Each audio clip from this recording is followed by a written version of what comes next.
কেন যে আমি সিঙ্গেল বুঝতেই পারি না, এমন মন্তব্য করেছেন মধুমিতা। ছোট পর্দা দিয়ে অভিনয়ে হাতেখড়ি হয়েছিল মধুমিতা সরকারের।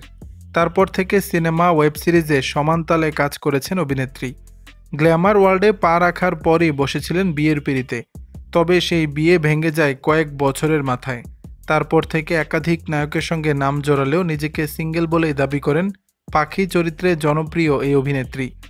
এবার নিজের এই সিঙ্গেলহুডের কারণও খোলাসা করলেন তিনি। সম্প্রতি সামাজিক যোগাযোগ মাধ্যমে একটি ভিডিও শেয়ার করেছেন মধুমিতা। সেই ভিডিওর উপরে লেখা, কেন যে আমি সিঙ্গেল বুঝতেই পারি না। ভিডিওতে দেখা যাচ্ছে এক নারীকে ঘিরে রয়েছে অনেক পুরুষ, তবে সেই নারী নিজের আশেপাশে থাকা পুরুষদেরকে হাত দিয়ে সরিয়ে দিচ্ছেন। তাহলে কি জীবনে পুরুষদের এন্ট্রি আটকে রেখেছেন মধুমিতা? সে কারণেই ডিভোর্সের এত বছর পরেও সিঙ্গেল তিনি। মধুমিতার প্রথম সিরিয়াল সবিনয়ে নিবেদন এর নায়ক ছিলেন সৌরভ চক্রবর্তী। আর সেই ধারাবাহিকে কাজ করতে গিয়ে প্রেমে পড়েন একে অপরের। সেখান থেকেই বিয়ের পিঁড়িতে বসেন এই জুটি। তখন অভিনেত্রীর বয়স ছিল মাত্র 18 বছর। 2015 সালে বোঝে না সে বোঝে না চলাকালীনই দুজনে করে নেন আইনি বিয়ে। তবে রূপকথার সফর শেষ হয় 2019 সালে। পথ আলাদা হয় দুজনের। বিচ্ছেদের সিদ্ধান্ত নেন এই জুটি।